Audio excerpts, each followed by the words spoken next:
Good afternoon, Mayor Smith. My name is Jennifer Wilson. I am the director of Scribbles and Giggles Center here in Alpena. I come to you not only as a program leader, but also as someone who has transitioned from being a home-based provider and someone deeply rooted in this work in the community we serve.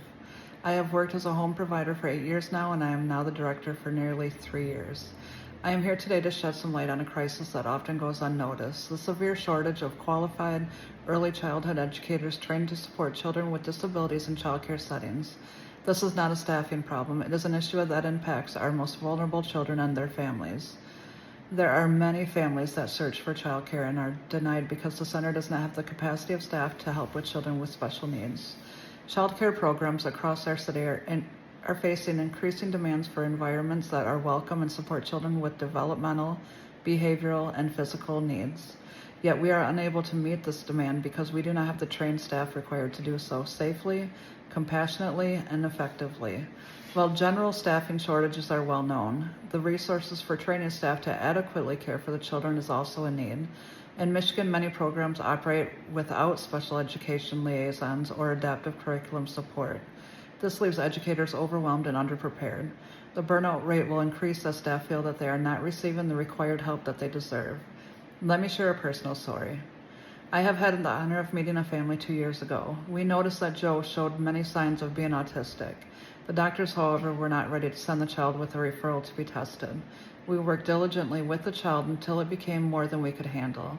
We tried too many ways to help until ultimately we needed to lessen the time that the child was in childcare to half days. This does not help the parent out though. Although we felt horrible having to do so, we also had to do what was best for the other children in our care. Joe was a classic fight or flight child.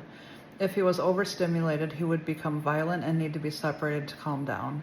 He would run out of the classroom to get away from staff. He would not listen to direction, and to transition to another task, he would have a meltdown. If we had more qualified staff that specialized in this care, we would have been able to help more.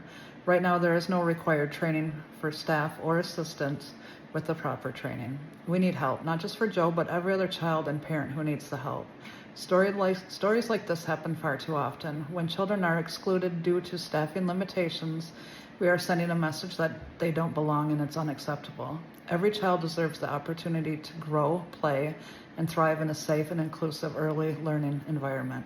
We cannot make this happen on our own. Today, I'm asking you respectfully to explore the creation of a Child Care Inclusive Support Fund, a local initiative that helps provide resources to train and retain early child educators in evidence-based inclusive practices.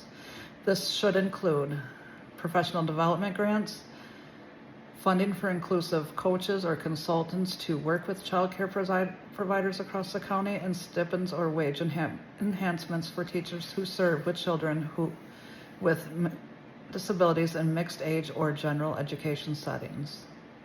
We are not asking for a handout. We are asking for a shared commitment to equity and access. With your leadership, we can build a system where every child is seen, supported, and celebrated. Thank you for listening and for being a part of the solution.